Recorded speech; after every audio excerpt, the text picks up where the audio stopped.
Hare Krishna. Question from Dipenpreet Singh Bhangaru. When God doesn't conjure up tricks, can he be considered to be a magician? Answer: a magician. What exactly is magic? When is it simply conjuring up tricks? Actually, magician simply means that when somebody does something which is not explainable or doable by normal means, that is what we call as magic. So somebody might say, or take a hat, and suddenly a rabbit comes out of the hat. And normally rabbits don't come out of the hats.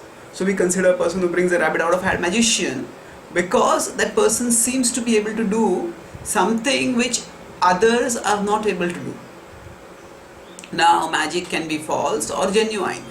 False means that that person is simply doing some slay of hand, some jugglery, so misdirection of attention in whatever way. Actually, somebody is not doing anything extraordinary, but just it's appearing as if it is something magical. So things are happening only normally, but our attention is misdirected, and a misconception is created that something extraordinary, something magical is happening.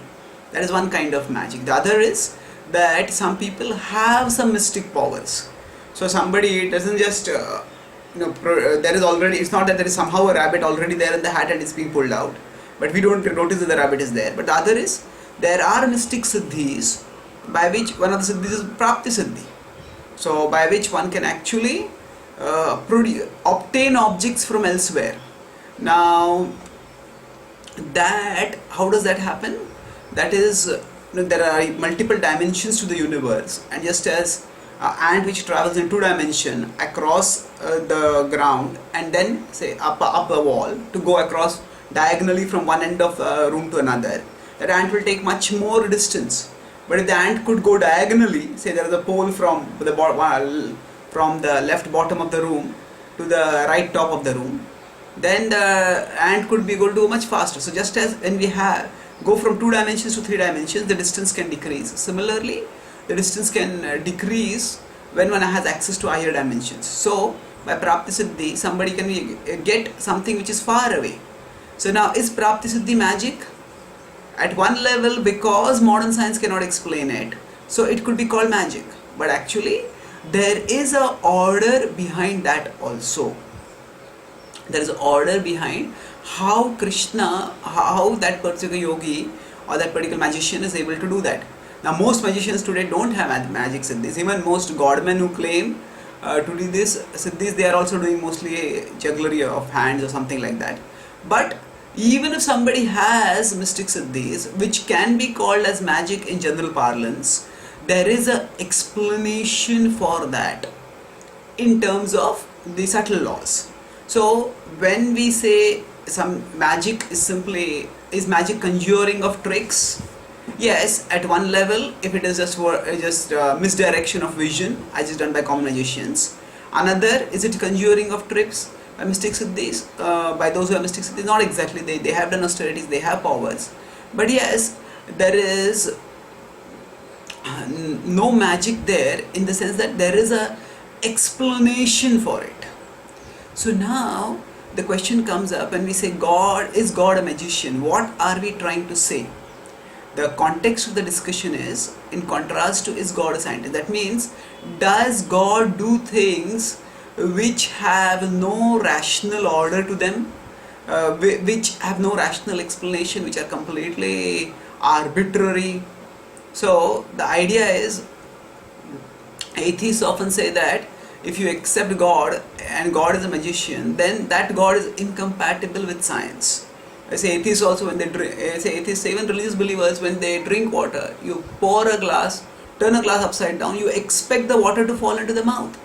That means we all assume that there is order in the universe. Even religionists assume there is order. So then why should we believe in a God who does arbitrary, disorderly things, which are like what a magician does?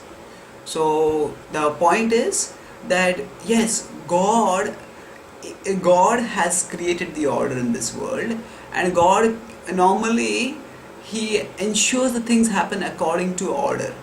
But there are times when God may violate that order for the sake of some other purpose. Ultimately, the order in the universe is also to enable people to rise to recognize God, to harmonize with God, and then ultimately to realize God. So now the purpose of Krishna coming and doing some miraculous things, such as lifting Govardhan hill or manifesting in thousands of forms to be with each gopi while they're dancing in Ras Leela. All these, or Krishna covering the moon when he wanted to ensure that Arjuna reached Jayadratha. Now these are what might seem as magical actions. Now magical actions, in the sense that they are not possible for ordinary people, and that's why some people may say that these are impossible and they are like magical. But now, is Krishna a magician in the sense that he's a conjurer of tricks? So now certainly the word Maya at one level means illusion, and if we are talking about conjuring of tricks, Maya itself is an illusion, and Maya is Krishna's energy. So surely the word as magician and akin to that Maya, Mayavi, these words are frequently used in scripture to refer to Krishna. Mayadhish is the Lord of Maya. So, and he can create Maya. So he created Maya, by which Brahma got bewildered, and then we had the Brahma Vimohan Leela. So Maya, what was the Maya? There Brahma saw that, oh, there are two sets of cowherd boys, and then all the cowherd boys changed into Vishnu. So he was confused, what is happening? So now here when we say Krishna is a magician, we mean that Krishna can do things for which we don't have any explanation. So Brahmaji, he is the creator of the world, and he knows that there is order in the world. And suddenly he knows that there can't be two sets of cowherd boys. There can't be two sets of cows. So he's bewildered. So magic means when the normal orderliness of the universe, the normal orderliness with which things happen, when that orderliness is suspended and something extraordinary, arbitrary, inexplicable happens, then that is often called as a magical display. So Krishna is a supreme magician, and Krishna, he can, because he is omnipotent, he can do anything and everything. So so that way, now is there a rational explanation for Krishna's being a magician? Yes, the rational explanation is his omnipotence. He is omnipotent, he is supreme, he can do anything. So that itself is an explanation. But that explanation often people, especially people who do not understand God's supreme position, find it difficult to accept. And therefore they say that, okay, God may exist, but even he is under the laws of nature. And as soon as God, it is described in scripture that God starts doing something miraculous, then they say that, oh, this is a mythology, this is not real. But Krishna is real, and he is a magician in the sense that he can do things for which we have no explanation apart from his omnipotence. Albert Einstein said that. Now he is the greatest scientist, and he said there are two ways of living life. One is to see everything as a miracle, and the other is to see nothing as a miracle. So to see everything as a miracle means, now he's a scientist, does he believe in miracles? But he's saying that even what we see in nature, what we could attribute to science, but even that ultimately is astonishing.